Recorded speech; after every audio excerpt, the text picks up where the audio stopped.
السلام علیکم، welcome to حقیقت نامہ۔ میرا نام سید سعد شاہ ہے۔ صبح کو جب اس کی آنکھ کھلی تو دھوپ کا ایک دھبا اس کی مسیری کے عین سامنے دیوار پر موجود تھا۔ یہ دھبا ٹھیک 7:45 یہاں ہوتا تھا۔ اس نے بدحواسی سے گھڑی کی طرف نگاہ دوڑائی۔ 7:45 بج چکے تھے۔ ٹھیک 8 بجے گھر کے تمام افراد ناشتے کی میز پر ہوتے تھے اور انہیں 8 بجے ناشتہ دینا اس کی ذمہ داری ہوتی تھی۔ گویا صرف 15 منٹ تھے، اس کے ہاتھ پاؤں پھول گئے۔ آج ضرور موت آ گئی تھی۔ 8 بجے ناشتہ نہ ملتا تو وہ اس کو کھا جاتے۔ وہ بجلی کی طرح مسیری سے اڑ گئی۔ اس کے جسم پر وہی کپڑے تھے جو اس نے رات کو تبدیل کیے تھے۔ اس وقت یہ کپڑے بھی وبال بن گئے تھے۔ انہیں اتارنے میں 2-3 منٹ خرچ ہو جائیں گے۔ بہرحال اگر انہوں نے اسے ان کپڑوں میں دیکھا تو مزید مصیبت آئے گی۔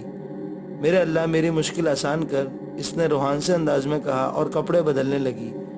منہ پر بھی الٹے سیدھے چھینٹے مارے، بالوں کو بھی نہیں سنوارا اور باورچی خانے کی طرف چوروں کی طرح دوڑتی ہوئی چلی گئی، اس وجہ سے کہ اسے کوئی راستے میں دیکھ نہ لے۔ فوزی خالہ کی لان تان آج بھی اس کے کانوں میں گونج رہی تھی۔ گھوڑی ہو رہی ہے، جوانی پھٹی پڑی ہے، کیسی مست نیند سو رہی ہوگی، کمبخت وغیرہ وغیرہ۔ ہانپتے کانپتے دل سے وہ باورچی خانے میں داخل ہو گئی۔ اسے کوئی بہانہ بھی نہ سوجھ رہا تھا، جھوٹ بولنے کی عادت نہیں تھی۔ دروازے کے اندر داخل ہوتے ہی اس کے پاؤں جم گئے۔ نہ جانے ناشتہ کس نے تیار کیا تھا، تمام ناشتہ تیار تھا۔ چائے کا پانی کیٹلی پر کھول رہا تھا، ہر چیز قرینے سے لگی تھی۔ یا خدا، کیا گھر والوں نے اسے سوتا دیکھ کر خود ناشتہ تیار کیا تھا؟ اگر یہ بات تھی تو پھر تو اور مصیبت آئے گی۔ اس نے بھاری بھاری قدم اٹھائے اور چائے کا پانی اتار لیا، اسے دوسری کیتلی میں ڈال کر پتی ڈالی اور سرپوش ڈھک دیا، اور پھر تمام چیزیں اس نے ٹرے پر سجا لی۔ دل میں ہول اٹھ رہا تھا، اب کوئی آیا اور اس پر بم پھٹا، لیکن کوئی نہ آیا۔ سہمے سہمے قدموں سے وہ ٹرالی دھکیلتی ہوئی باورچی خانے سے نکل آئی اور ناشتے کے کمرے کی طرف بڑھنے لگی۔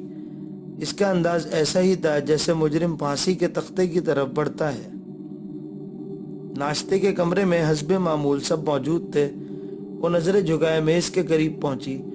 سب خاموش تھے، جیسے کوئی اہم بات ہو گئی ہو۔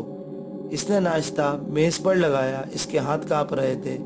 آخر کانپتے ہوئے ہاتھوں سے اس نے ناشتہ سرو کر دیا۔ کسی نے کچھ نہ کہا اور ناشتے میں مصروف ہو گئے۔ تب اس کی آنکھیں حیرت سے پھیل گئیں۔ اس نے نظریں اٹھا کر ان سب کے چہروں کی طرف دیکھا۔ کیا وہ سب پاگل ہو گئے تھے؟ اگر نہیں تو انہوں نے اس سے ناشتے کے بارے میں استفسار کیوں نہیں کیا، اسے اور برا بھلا کیوں نہیں کہا؟ لیکن ان میں کسی کے چہرے پر ایسے کوئی آثار نہیں تھے۔ یا خدا، یہ کیا ماجرا ہے؟ کیا ان لوگوں میں سے کسی نے ناشتہ تیار نہیں کیا؟ دفتن فوزی خالہ نے پیالی آگے بڑھائی، میرے لیے چائے ڈال دے، اور وہ کسی بیرے کی طرح آگے بڑھی۔ اس نے فوزی خالہ کی پیالی میں چائے بنائی اور پیچھے ہٹ گئی۔ میں سے کسی نے ناشتہ تیار نہیں کیا؟ دفتن فوزی خالہ نے پیالی آگے بڑھائی، میرے لیے چائے ڈال دے، اور وہ کسی بیرے کی طرح آگے بڑھی۔ اس نے فوزی خالہ کی پیالی میں چائے بنائی اور پیچھے ہٹ گئی۔ پھر بھول گئی۔ روزانہ کہتی ہوں میری چائے میں نمک ڈال دیا کر، مگر شہزادی کو یاد کہاں آ سکتا ہے؟ فوزی خالہ کو آخر موقع مل گیا۔ اس نے جلدی سے اپنی غلطی محسوس کی اور نمکدانی سے تھوڑا سا نمک نکال لیا، لیکن فوزی خالہ کو جلن نکالنے کا بہترین موقع ملا تھا۔ وہ اس موقع کو ہاتھ سے کیسے جانے دیتی؟ انہوں نے لپک کر اس کے ہاتھ سے نمک والی دانی چھین لی۔ اب تو میں خود بھی ڈال سکتی ہوں، تمہاری زحمت کرنے کی کیا ضرورت ہے؟ وہ نمک دانی لے کر کرسی پر بیٹھی، لیکن نہ جانے کرسی کیسے پیچھے کھسک گئی اور فوزی خالہ بری طرح نیچے گر گئی۔ انہوں نے میز کی ٹاپ پکڑنے کی کوشش کی، لیکن چائے کی پیالی ہاتھ میں آ گئی۔ نتیجے میں وہ نیچے گری اور چائے ان کے اوپر۔ فوزی خالہ کی چیخوں نے زمین و آسمان ایک کر دیا تھا۔ چائے کھولتی ہوئی تھی، ان کے چہرے اور سینے پر پڑی تھی۔ وہ ذبح کیے ہوئے کبوتر کی طرح پھڑپڑانے لگیں اور سب لوگ ان پر دوڑ پڑے۔ یہ ناشدنی جو کچھ نہ کرا دے کم ہے۔